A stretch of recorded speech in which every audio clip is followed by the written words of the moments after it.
Praise the Lord. கர்த்தர் நல்லவர், அவர் கிருபை என்றும் உள்ளது. தர்மியான வேளையிலே கர்த்தராகிய இயேசு கிறிஸ்துவின் நாமத்தினாலே உங்களை சந்திப்பதில் மிகுந்த சந்தோஷம். கர்த்தருடைய நாமம் மாத்திரம் மகிமைப்படுவதாக. இந்த நாளிலே நாம் தியானிக்க போகிற வசனம் 1 யோவான் 4ஆம் அதிகாரம் 9ஆம் வசனம் மற்றும் 10ஆம் வசனத்தை நாம் தியானிப்போம். தம்முடைய ஒரே பேரான குமாரனாலே நாம் பிழைக்கும்படி தேவன் அவரை இவ்வுலகத்திலே அனுப்பினதினால் தேவன் நம்மேல் வைத்த அன்பு வெளிப்பட்டது.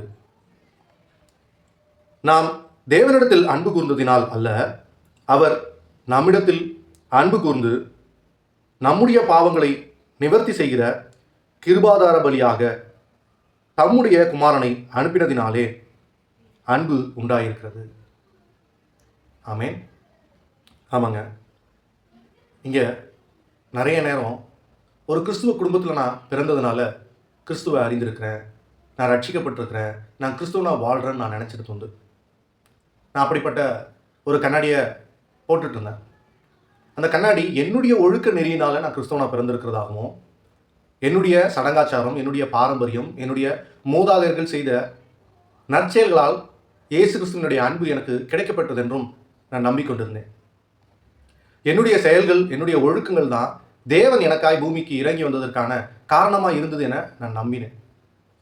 இன்றைக்கும் கூட நம்மில் அநேகர் நான் ஒழுக்கமாக இருக்கிறேன், நான் சரியாக இருக்கிறேன், நான் பாவம் செய்யாதவனாக இருக்கிறேன் அப்படின்னு நினைப்புக்குள்ள இருக்கிறாங்க. நம்மகிட்ட பாவம் இல்லைன்னு நம்ம சொன்னோன்னா நாம் தேவனை வஞ்சிக்க நினைக்கிறோன்னு அர்த்தம். ஆமாங்க, பிசாசு அதான் செய்கிறான். அவன் செய்கிறதெல்லாம் சரி அப்படின்னு நினச்சிட்டு செய்கிறான். நாம அப்படி இருந்துடக்கூடாதுங்க. தேவனை தவிர ஒரு பரிசுத்தமான பூமியில் இல்லை. தன் ஒரே பேரான குமாரனையே கர்த்தர் கொடுத்தார். இது ரொம்ப ஈஸியாக படிச்சுட்டு போயிடுறோம். ஆனால் உண்மை என்னென்னா, சிங்காசனத்தில் சந்தோஷமாக அப்பாவுடைய பிரசன்னத்தில் திரியேக தேவனாக வாழ்ந்து கொண்டிருந்த இயேசு கிறிஸ்து, அதாவது கிறிஸ்து இயேசு பூமியில் வந்ததுக்கு அப்புறம் தான் ஒரு இயேசு கிறிஸ்து. உலக தோற்றத்துக்கு முன்பாகவே கிறிஸ்து இயேசு இருந்தார். சிங்காசனத்தில் அமர்ந்திருந்த அவர் மகிழ்ச்சியாய் சந்தோஷமாய் பாவமில்லாத தகப்பனிடத்தில் பாவம் அறியாமல் பரிசுத்த தெய்வமாய் வாழ்ந்து கொண்டிருந்தார். அங்கிருந்து தகப்பன் அனுப்புகிறார்.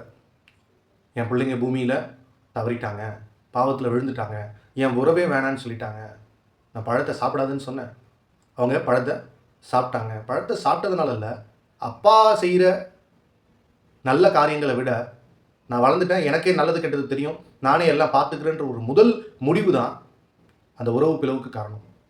கர்த்தருடைய வார்த்தையை மீறி அந்த உறவு பிளவை உருவாக்குகிறார்கள். இன்றைக்கும் கூட நம்ம குடும்பங்களில் பிள்ளைகளை வளர்த்து, பிள்ளைகள் வளர்ந்து பெற்றோர்களையே கேவலப்படுத்துகிற, பெற்றோரையே கேள்வி கேட்கிற, பெற்றோர்களை அழிக்க நினைக்கிற, சொத்து சுகங்களுக்காக பெற்றோரையே அவமானமாய் நினைக்கிற அல்லது அழிக்க நினைக்கிற சூழ்நிலையை பார்க்குறோம். அப்படி தான் மனித குலம் தேவனுக்கு எதிராக பாவம் செய்து தேவ சித்தத்தை கெடுத்து, தேவன் எதற்காய் மனிதனை உருவாக்கினாரோ அந்த நோக்கத்தை தவற விட்டுவிட்டு பாவத்தில் விழுந்து நரகத்திற்கு எரிக்கட்டைகளாய் ஓடிக்கொண்டிருந்தார்கள். பாவமே அறியாத கிறிஸ்து இயேசுவை அப்பா அனுப்புகிறார்.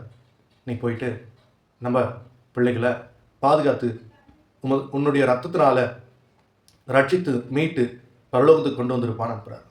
பாவமே அறியாத கிறிஸ்து இயேசு, ஒரு தவறும் செய்யாத கிறிஸ்து இயேசு, சந்தோஷமாய் பரலோகத்தில் இருந்த கிறிஸ்து இயேசு எனக்காக, நமக்காக பூமிக்கு அடிமையின் ரூபம் எடுத்து வந்தார். ஏன்னா பாவத்தில் விழுந்துட்டு அடிமையின் ரூபமாக போகும். ஆனால் நம்மை மீட்கும்படியாக அவர் எந்த லெவலுக்கும் இறங்கிறதுக்கு ரெடியாக இருக்கிறார். ஆமாங்க, அப்படி தான் அவர் வந்தார். மாட்டு தொழுத்தில் பிறந்து நம்மை விட அதிகமான பாடுகள் பட்டு மக்கள் யாரும் அவர் ஏற்றுக்கவே இல்லை. நமக்கு சொந்தமான ஒரு இடத்துல அவர் வந்தார். ஆனால் யாருமே அவரை அறிந்து கொள்ளவே இல்லை. எல்லோரும் நான் போட்டுட்டு இருந்தேன், நான் பழைய மனிதனாக இருக்கும்பொழுது, கிறிஸ்துவுக்குள் பிறக்காத போது நான் போட்டுட்டு இருந்த கண்ணாடியை போட்டுட்டு தான் கிறிஸ்து இயேசுவை பார்த்தார், இயேசு கிறிஸ்துவாக பார்த்தார். கடைசி வரைக்கும் அவரை யாருமே அறிந்து கொள்ளலை, அவர் தெய்வகுமாரன் என்று. இன்றும் கூட சிலர் இன்னும் மெசியா வரலை அப்படின்றத நம்பிட்டு தான் இருக்காங்க. ஆனால் நமக்காக மரண பரியந்தம், முடிவு பரியந்தம் அவர் எல்லா வேதனையும் அனுபவித்தார். சாதாரண வாழ்க்கை இல்லைங்க, நமக்காக அவர் பட்டது. மாட்டு தொழுவத்தில் பிறந்தார். பிறந்த உடனே எல்லா குழந்தைகளையும் கொலை செய்ய ஏரோது உத்தரவு போடுறான். அப்பத்திலிருந்து அவர் தன் உயிரை நமக்காய் கொடுக்க வேண்டும் என்று பாதுகாக்க ஆரம்பித்தார். எல்லா சூழ்நிலையிலும் பரிசெய்கிறோம், சதி செய்கிறோம், சோதிக்கும் நோக்கத்தோட, யூதர்களும் கிரேக்கர்களும் சோதிக்கும் நோக்கத்தோட அவரை பரிகரிச்சிட்டாங்க, அவரை தப்பாக பேசினாங்க. இவங்களுடைய பையன் தானே, அவங்களுடைய பையன் தானே, வேசிகளோட பேசிகிட்டு இருக்கான், இந்த இடத்துல எப்படி பேசிகிட்டு இருக்கான், இதை செய்கிறான், அதை செய்கிறான். ஒரு இடத்துல கூட அவரை நிம்மதியாக சுவிசேஷத்தை அறிவிக்க விடவே இல்லை. எல்லா இடத்துலையும் அவரை தொந்தரவு செய்து கொண்டே இருந்தார்கள். அவை எல்லாவற்றையும் நமக்காய் பொறுத்து கொண்டார். இன்றைக்கு மிஷினரிமார்கள் அந்த கிறிஸ்துவனுடைய அன்பை உணர்ந்ததனால்தான் கம்ஃபர்ட்டாக எங்கேயோ ஒரு சர்ச்சில் உட்காந்துக்கிட்டு காலத்தை ஓட்டாமல் ரத்தம் சிந்தி கிறிஸ்துவை அறிவிக்க முயல்கிறார்கள். அடிக்கப்படுவோம், கொன்று போடப்படுவோம் என்று தெரிந்தும் கூட அந்த கிறிஸ்துவனுடைய அன்பை எண்ணி பார்த்து முள்ளின் மீது தைரியமாய் நடக்கிறார்கள். இந்த இயேசு கிறிஸ்துவை தான் தகப்பன் நமக்கு என கொடுத்தார். அவருடைய அன்புக்கு ஈடு இணை இல்லை. அதுதான் மெய்யான அன்பு. நான் கர்த்தரை அன்பு செய்ததனால் அல்ல, கர்த்தர் என்னை அன்பு செய்தனால் தான் எனக்கு அன்புனா என்னன்னே தெரிய வந்தது. அதுதான் இந்த வசனம் சொல்லுது. 8ஆம் வசனம், 1 யோவான் 4ஆம் அதிகாரம் 8ஆம் வசனம். அன்பில்லாதவன் தேவனை அறியான், தேவன் அன்பாகவே இருக்கிறார். 9ஆம் வசனம். தம்முடைய ஒரே பேரான குமாரனாலே நாம் பிழைக்கும்படிக்கு தேவன் அவரை இவ்வுலகத்திலே அனுப்பினதினால் தேவன் நம்மேல் வைத்த அன்பு வெளிப்பட்டது. நாம் தேவனிடத்தில் அன்பு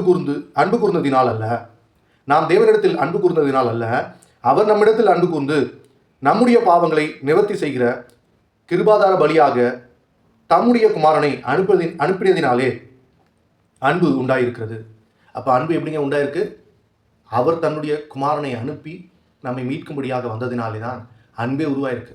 அப்போ என்னுடைய நியாயமோ, என்னுடைய நீதியோ, என்னுடைய சுய ஒழுக்கங்களோ, என்னுடைய பாரம்பரியங்களோ, என்னுடைய சடங்காச்சாரங்களோ, என்னுடைய வேத வாசிப்புகளோ, என்னுடைய ஒருத்தல்களோ, என்னுடைய முயற்சிகளோ கிறிஸ்துவனுடைய அன்பை எனக்கு பெற்றுத்தரவில்லை. அவர் அன்பு செய்தபடியினாலே தான் அவரை இன்னும் அறிந்து கொள்ள நான் இந்த காரியங்களை செய்கிறேன். ஆனால் உண்மை என்னவெனில் கிறிஸ்துதான் நம்மை அன்பு செய்கிறார். கிறிஸ்துதான் நம்மை முடிவு பரியந்தம் நேசித்தார். மரண பரியந்தம் எல்லா துயரங்களையும் எனக்காக ஏற்றுக்கொண்டார், நமக்காக ஏற்றுக்கொண்டார், எல்லாவற்றையும் சகித்தார். அவர் புலம்பவே இல்லைங்க. எல்லாவற்றையும் கடந்து தகப்பனோடு எப்பொழுதும் இணைந்திருந்தார். தகப்பனுடைய உறவிலே எப்போதும் இணைந்திருந்தார். மனிதன் இழந்து போன அந்த உறவை மீட்டெடுக்க வந்த இயேசு கிறிஸ்து நம் தகப்பன். உலக தோற்றத்துக்கு முன்பு இருந்து நம்மை நேசிக்கிறவர், நம்மை கைவிட தெரியாத திரியேக தேவன். இப்பொழுதும் பரிசுத்த ஆவியானவரோடு கூட இந்த வேதத்தில் உள்ள காரியங்களை காண என்னுடைய பழைய கண்ணாடியை எடுத்து போட்டு என்னுடைய மனக்கண்கள் திறக்கப்படும்படியாக இந்த வசனங்களோடு நம்மோடு கூட பேசுகிறார். எனவே நம்மை நேசித்த தேவனுக்காக, நமக்காய் சிங்காசனம் விட்டு இறங்கி வந்த தேவனுக்காக, நமக்காய் பாடுகளையும் துக்கங்களையும் சுமந்த இயேசு கிறிஸ்துவுக்காக, அவர் செய்த அன்பிற்காக, அவர் தன்னுடைய ஐஸ்வர்யத்தையும் சமாதானத்தையும் மகிமையும் நமக்கு கொடுத்து சிங்காசனத்தில் அவரோடு கூட நாம் அமரும்படியாக அவர் நம்மை நேசித்தார். நம்முடைய பாவங்கள், சாபங்கள், தரித்திரங்கள், வியாதிகள், நோய்கள், இல்லாமைகள், இயலாமைகள் எல்லாவற்றையும் அவர் சிலுவிலே சுமந்து தீர்த்தார். அந்த அன்புக்கு நம்மளால் ஈடு செய்யவே முடியாதுங்க. எனவே செய்த நன்மைகளை நினைத்து பார்ப்போம். அவர் செய்த ஒவ்வொரு நன்மைகளையும் நினைத்து பார்ப்போம். ஒவ்வொன்றும் அதிசயமாக இருக்கிறது, ஆச்சரியமாக இருக்கிறது. எனவே என்னுடைய நீதியினால் நான் மீட்கப்படவில்லை, என்னுடைய நீதியினால், என்னுடைய ஒழுக்கத்தினால் நான் ரட்சிப்பு அடையவில்லை. அவர் நான் ஒழுங்கினமாக இருந்த போதும் என்னை நேசித்தபடியினாலே, அவருடைய ரத்தம் சிந்துதலினாலே, அவருடைய ரத்தத்தால் கழுவப்பட்டதினாலே நான் ரட்சிக்கப்பட்டு நீதிமான் ஆக்கப்பட்டிருக்கிறேன் என்பதை உணர்கிறேன். அதை உங்களோடு கூட பகிர்ந்து கொள்வதில் எனக்கு மிகுந்த சந்தோஷம். என்னுடைய குவாலிஃபிகேஷன் ஒன்றுமே இல்லைங்க, கர்த்தர் தான் எனக்கு எல்லாமே. எனவே இந்த கர்த்தர் செய்த அன்புக்கு நிகராய் என் உயிரையே கொடுத்தாலும் அது ஈடாகாது.